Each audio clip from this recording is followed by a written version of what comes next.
Hi, I'm Dylan. I'm 30. I'm an editor, actor, writer and photographer. I'm Agnes. I'm a senior consultant in regulatory and risk. My name is Nicole. I'm 24. I'm currently an actress, model and a business owner. Hi, I'm Mike from Claro. Now today we're going to be asking some millennials their views on pensions and I'm going to be reacting to them on the spot.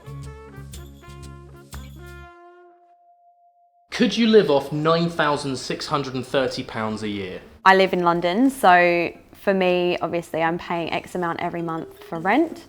So I think, scraping by maybe, but barely. I'm barely living on what I'm earning now, and then the cost of living is going up.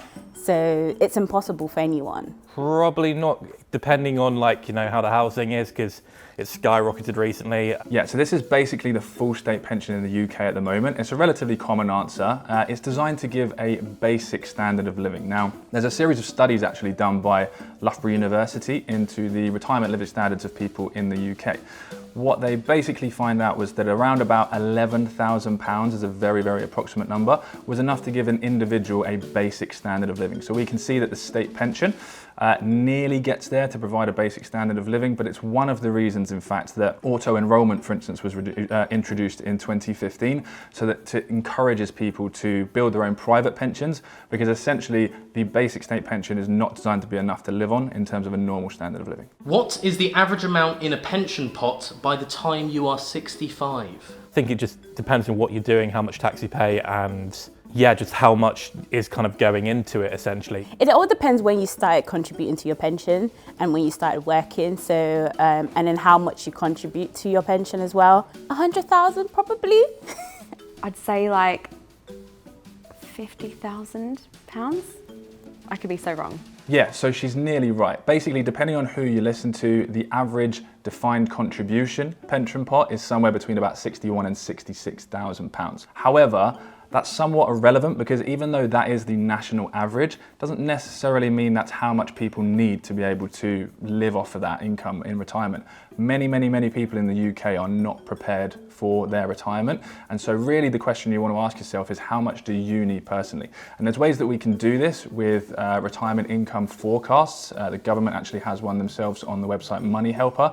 So ask yourself how much you will need rather than what's the average. We all like to benchmark ourselves against other people and our peers, but really you need to find out how much you need rather than what's the average that actually exists. How much do you think you will need for your pension? I would like to say I'd have at least £70,000 because I know that doesn't really go very far and you've got, I guess, from the age of 60 quite a long way to go until you sadly die. So I think, I would say 70,000. I'm going to be really greedy and just say 100 grand, because why not? But it'd be great to have $1 million, but feel like I could survive off half of that or maybe that. It just really depends. Probably at least about 60 to 80,000 a year. That should be enough. So yeah, this is actually a really hard one to answer. It's actually one of the ultimate questions with retirement. How much am I going to need in retirement? And most people have no idea really. So what you can do is use a pension forecast calculator, for instance. There is one on the Money Helper website, which is a government website. What you can do is pop in your situation at the moment, how much you have saved, what you're contributing. That will give you a forecast for the age that you're looking to retire. Now, 99 times out of 100, that probably won't give you the answer you're looking for, but what it does do is give you the opportunity to then go back and say, okay, what happens if I put a little bit more into my pension? I increase my contributions to this. What happens if I build ISA savings at the same time? What happens if I have a property? Whatever it might be, it allows you to have a starting point to then go back, change the situation, add some contributions, whatever it might be, so that you can get to the point where you will be satisfied in retirement. Is investing more important than a pension? Investing, you can use it for your retirement as well. So you can, put money away and just leave that till you retire and take that money out. A lot of people know about that. There's a lifetime ISA as well. I would say yes at this day and age, just because I think from what I've heard from other people trying to get their pensions out and just the retirement age and inflation, I just think if you're investing your money, then it's probably more wise. For me, yes. I wouldn't say it's the same for everyone. I think some people, they want to work hard and they want to retire. If that's what they want to do, brilliant, more power to them. For me, because I don't really want to retire, I think investment is better because that can obviously amplify if you make the right investments in something.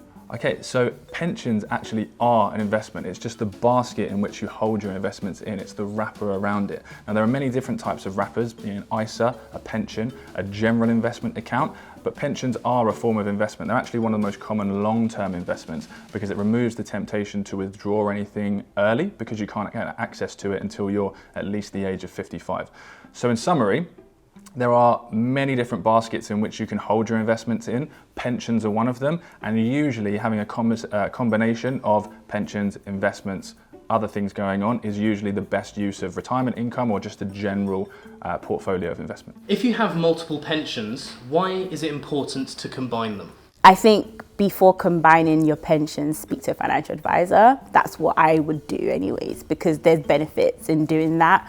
There's also benefit in keeping them separate. I think do your research. I think the benefit is just having everything in one pot and, depending on what pension scheme you go for as well.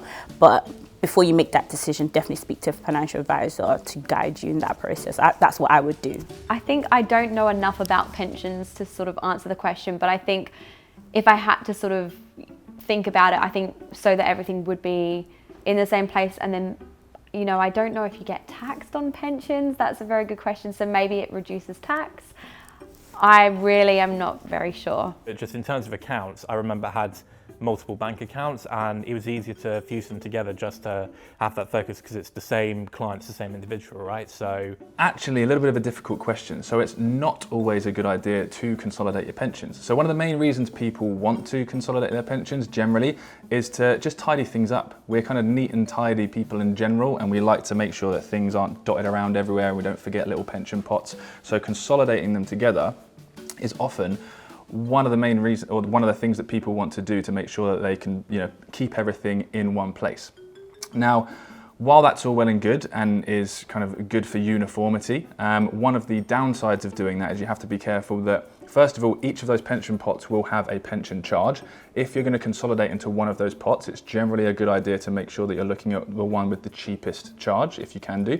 You've also got to look at the investment returns of each of those pots. Are you picking one that's particularly worse or better than the other?